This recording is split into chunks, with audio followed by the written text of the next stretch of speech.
When Battlefield 1's reveal trailer released in May 2016, it sparked a ton of interest in the game, and the trailer would become the most liked trailer on YouTube at the time with over 2 million likes. Now to put that into perspective, even Cyberpunk 2077's most popular trailer has roughly just a fourth of the views and a fourth of the likes when you compare it to the Battlefield 1 trailer. The interest in Battlefield 1 leading up to its launch far surpassed the franchise's prior releases and was on a lot of people's radar for the year. What made Battlefield 1 stand out in such a way and garner so much interest? If I were to make a few educated guesses, it would be number 1, the setting. World War I isn't necessarily a setting we see many games try to adopt. World War II has seen plenty of love, especially in the early 2000s with countless shooters being made, but going into the 2010s, a shift in the shooter genre would see games instead being primarily set in the modern day or futuristic settings with no sign of that changing.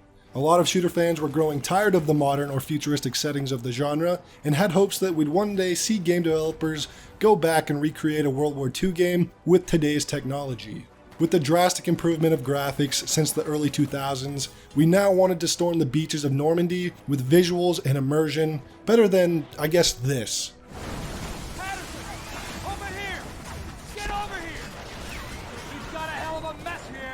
Now, we didn't get a World War II game, but instead EA surprised everybody with a World War I game, and this would catch the interest of those hoping to see a World War II game as this felt very familiar, but it also piqued the interest of those who were surprised to see a franchise as big as Battlefield tackle the World War I setting. Needless to say, it got people's attention. Secondly, Battlefield's top competitor Call of Duty had announced their game just 4 days prior on May 2nd, Call of Duty Infinite Warfare. An extremely futuristic take on the franchise that had the game set in space, traveling to different planets like Europa, and advanced futuristic weapons and abilities. It leaned even harder into the futuristic setting that fans of both Call of Duty and the shooter genre had grown tired of at this point, and in turn, the game reveal was not received well at all. Whereas Battlefield 1 was the most liked trailer on YouTube at the time, Infinite Warfare would be the most disliked trailer on YouTube at the time. So when Battlefield 1's trailer would drop 4 days after Infinite Warfare's trailer, and not only was Battlefield 1 not futuristic, but it was set in the past, EA had won the timing lottery. Seriously, the timing could not have been more perfect for EA and DICE. And the internet was saying things like, Battlefield 1? More like Battlefield 1. This overwhelmingly good press for Battlefield 1 set EA up in a good position to make wildly impressive sales, and they did. Battlefield 1 sold more than any previous game in the series, with an estimated 15 million copies sold in the first 6 months. And as of 2018, an estimated 25 million copies have been sold. Over 6 times as many sales as Hardline, and almost double the sales of Battlefield 4.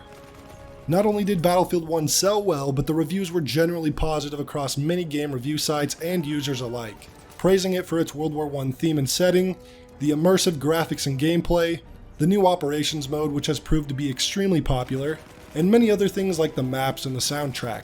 Even the single-player war stories were enjoyed by many, although it was slightly criticized for being too short.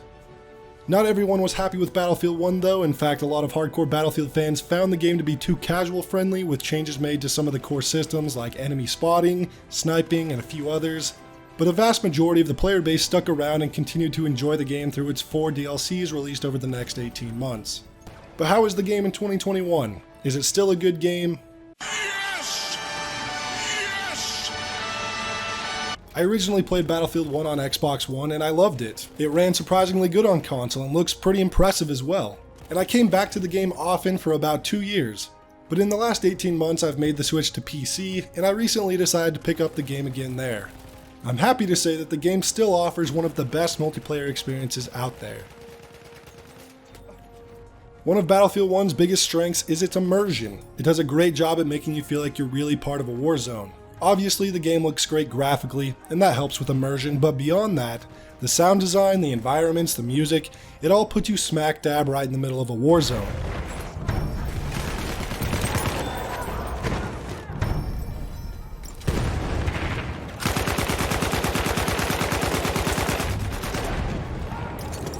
Not that everything about the game is historically accurate, because there are a few liberties taken here and there, but every single multiplayer match, especially Operations, does an incredible job at immersing you, and I think it's the #1 thing that keeps me coming back to the game so often. The attention to detail really helps with the immersion as well, like how your gun collects mud or rain droplets appear on it. The explosion and fire details look very real, and the level design looks also realistic. And overall, I'm still so impressed with the visuals of the game. It looks better than many games even released in 2020. The vehicles are a real highlight as well, each one being useful, and most importantly, fun. On the ground, tanks and trucks are strong and can turn the tide of battle, but they are pretty well balanced because countering them isn't too much of a challenge if you have a few good teammates running the assault class. Now this was my preferred way of play. I can't tell you how much I enjoy trying to destroy enemy vehicles. It's just so satisfying.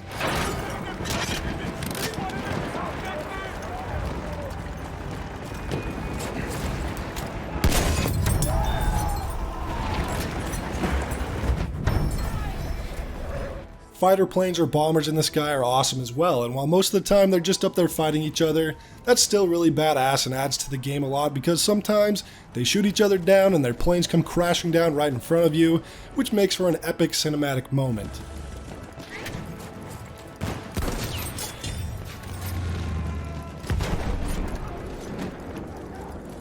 Bombers are still a real threat most of the time as well, so it's nice to have a few guys up in planes taking care of them.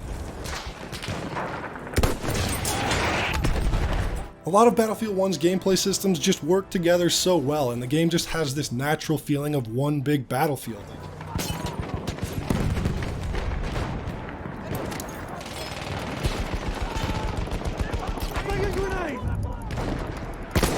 We've taken objective apples.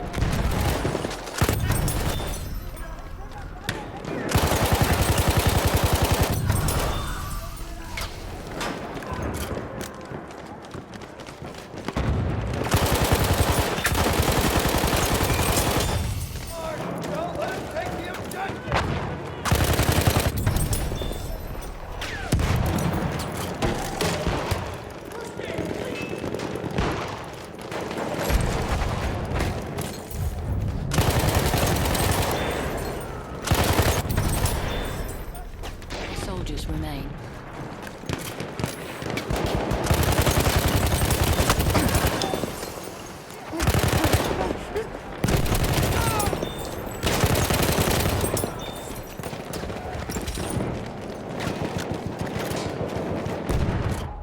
Return to the combat area.